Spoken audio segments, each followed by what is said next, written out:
Hey guys, welcome back to the channel. Fabrizio Romano here as always to keep you posted on the transfer market. Today guys, more updates, more stories for you. The market is moving. Things are happening as usual, and so we are ready to jump into it.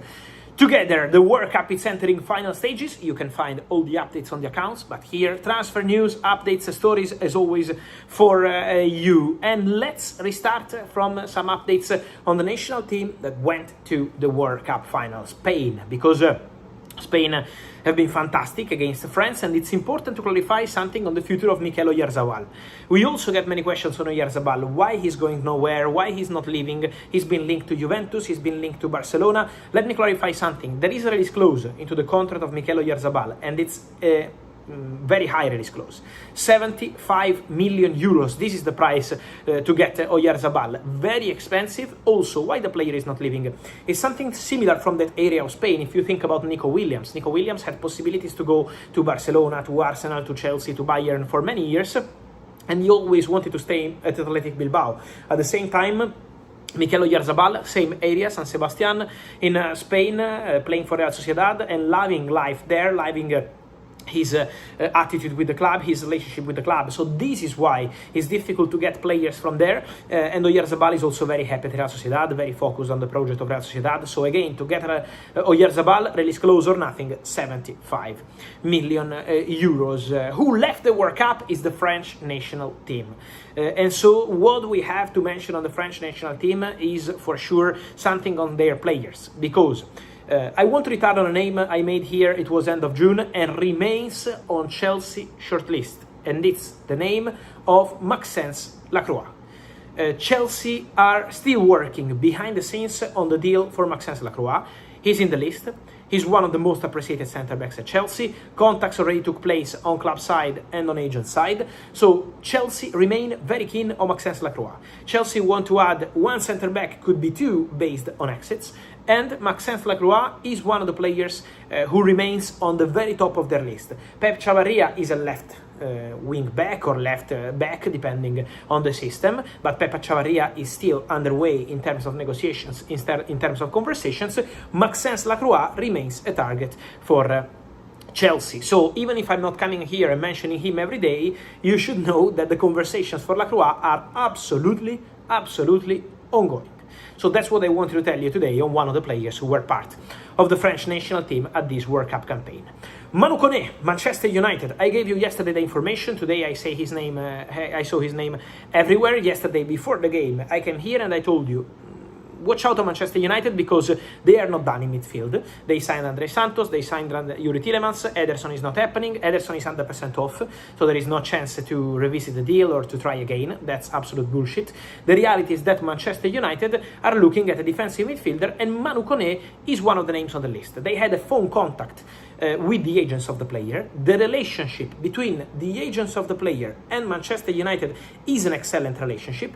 As of today, Roma are yet to receive any formal approach from Man United. So Man United didn't send a bid, Man United didn't make any approach yet to Roma. We have to wait.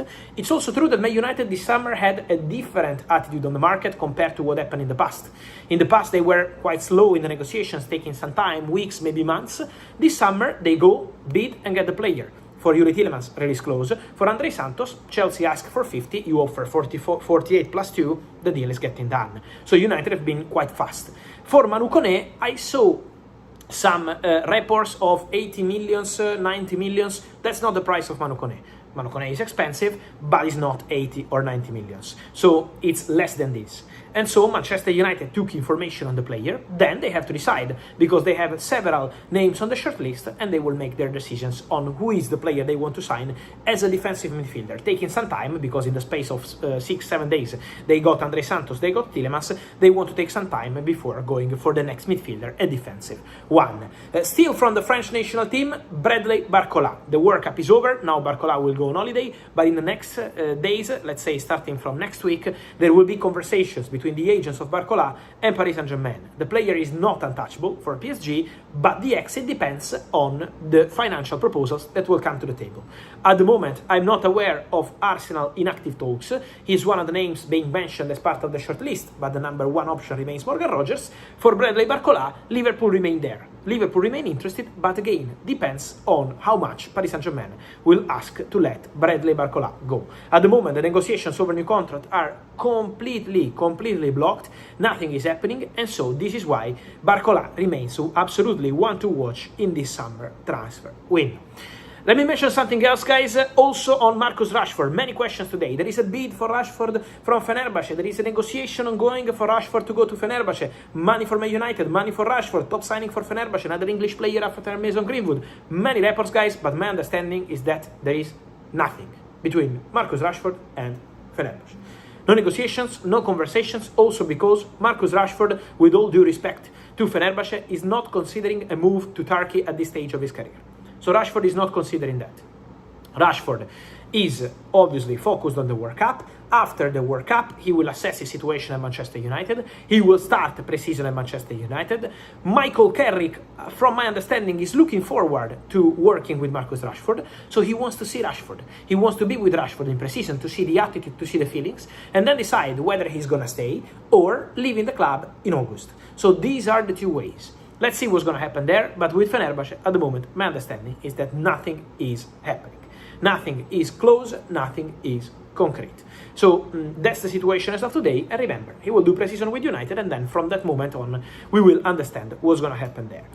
Then, guys, let me clarify two more things. The first one, many of you asking me about Crescencio Somerville for Man United. Somerville United depends on what happens with Rashford. Obviously, while Rashford is there, for Man United to add one more player in that position could be too much. Then I cannot exclude anything. But at the moment, Man United held conversations with the agents of Somerville long time ago. It was in June. But Man United never made any official approach to West Ham, never sent any official bid, so there is not a negotiation ongoing. There are no contacts ongoing. Somerville is one of the names in consideration, but only if Rashford leaves. But at the moment, United Somerville is not concrete. Is not close, is not advanced. There is zero really concrete on this one. It's just one of the potential options if Rashford leaves, but nothing is close now. So just to clarify this. And then many of you asking me, it's true that Pep Guardiola will be the new head coach of the Italian national team. At the moment, the Italian Federation president commenting about Pep Guardiola as a possibility, say it would be very beautiful to have Pep here. I mean, that's quite obvious, but at the moment there is nothing really advanced or concrete. In case it happens, it would be fantastic for Italy. I will come here and tell you, but at the moment, nothing really concrete into this story. So we will see what Pep will decide to do for his future. On this and much more, guys, we will stay together here on the channel as always. Remember to like this video, to turn on the notification bell, to subscribe to the channel for all the very latest. I will see you later today for more news here on the channel. And remember to let me know on Koné, Lacroix, Barcola, Rashford, Oyarzabal, Guardiola, Somerville here in the comments.